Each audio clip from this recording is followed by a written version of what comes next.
मोहन भागवत ने एक बार फिर यह दावा किया है कि संघ का लक्ष्य हिंदू समाज को एकजुट करना है, लेकिन दूसरी तरफ विपक्ष ने सवाल दागा कि जिस आरएसएस के लोग आजादी के आंदोलन में अंग्रेजों के साथ खड़े थे, वो समाज और राष्ट्र को एकजुट कैसे करेंगे। विपक्ष ने यह भी दावा किया कि मोहन भागवत बंगाल में चुनाव जीतने के लिए हिंदू एकता की बात कर रहे हैं, लेकिन उनकी बातों पर अब कोई यकीन नहीं करेगा।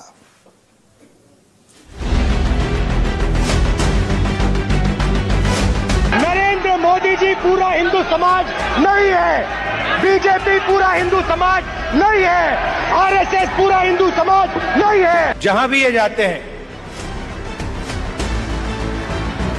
भाई को भाई से लड़ाते हैं। एक आरएसएस बीजेपी जो इसको खत्म करना चाहते हैं, जो जाति जनगणना नहीं चाहते हैं, जो रिजर्वेशन को खत्म करना चाहते हैं। এসে এত খারাপ ছিল না এবং এত খারাপ বলে আমি বিশ্বাস করি না।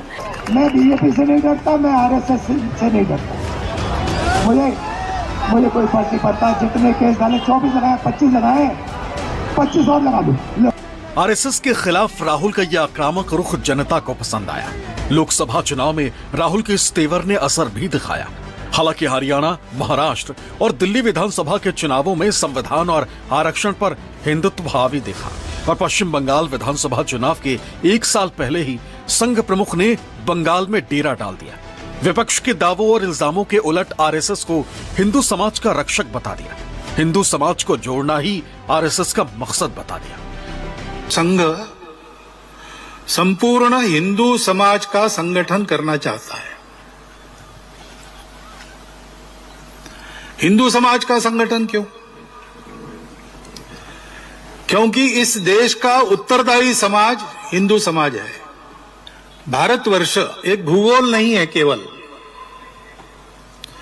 भूगोल तो छोटा बड़ा होते रहता है, परंतु भारत तब कहा जाता है जब उसका एक स्वभाव होता है। उस स्वभाव के साथ हम नहीं रह सकते, ऐसा जिनको लगा उन्होंने अपना अलग देश बना लिया। जो नहीं बिछड़े उन सबको भारत नाम का स्वभाव चाहिए, और वो भारत नाम का स्वभाव आज का नहीं है। 15 अगस्त 1947 के बाद ऐसा नहीं है, वो उससे भी प्राचीन है। हालांकि भागवत का ये दावा विपक्ष को तनिक भी रास नहीं आया।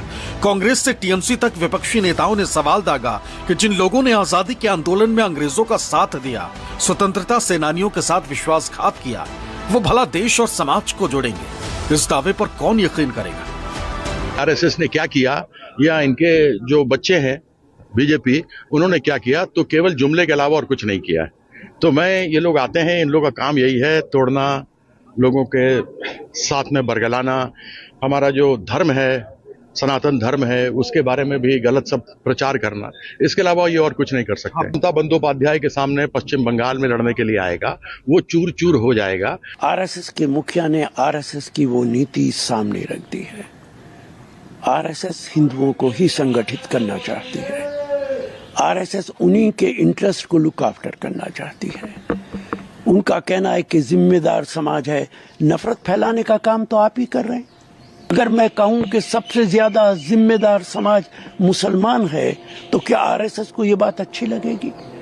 इस तरीके के बयानात देश को कमजोर करते हैं, लोकतंत्र को कमजोर करते हैं। भारत के अंदर अलग-अलग मजहब के रहने वाले लोग हैं, हिंदू, मुसलमान, सिख, ईसाई, वो सब जिम्मेदार समाज है। देखिए, ममता बनर्जी का ये काम है कि बांग्लादेश से लाए हुए मुस्लिमों को वोट बैंक में उनका नाम घुसाना।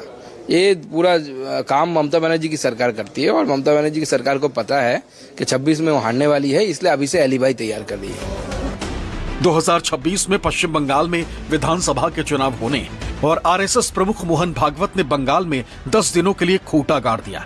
मकसद हरियाणा, महाराष्ट्र और दिल्ली की तरह बंगाल में भी कमल खिलाना है। ममता बनर्जी की हैट्रिक को रोककर बीजेपी का परचम लहराना है। हालांकि बंगाल में 30% मुसलमान हैं, जिनका बहुमत ममता बनर्जी को समर्थन करता है, लेकिन आरएसएस की कोशिश इसी 30% के खिलाफ 70% हिंदू वोट को इकट्ठा करना है। और ये काम सरकारी योजनाओं के जरिए शायद संभव नहीं दिख रहा। तो सवाल है कि क्या बंगाल में मोहन भागवत के बयान के मकसद हिंदू मुस्लिम विभेद की राजनीति को तूल देना है? विपक्ष का इल्जाम कुछ ऐसा ही है। क्यों बार बार हम हिंदू होके हमें सबूत देना पड़ता है? पहले भारतवासी बन के तो हमें देना पड़ता है। अगर तुम इस देश में मुसलमान हो तो बार बार आपको प्रूफ देना है कि you are with India not with Pakistan. एक लफ्ज में बोल देते हैं तुम निकल जाओ चलो पाकिस्तान। अब हम हिंदू होके हम बार बार इनकी नो ऑब्जेक्शन सर्टिफिकेट हम लेते जाएं क्या?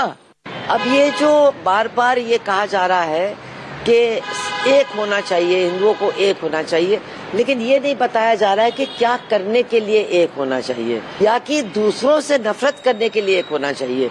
तो ये भी स्पष्ट होना चाहिए कि क्यों एक होना चाहिए।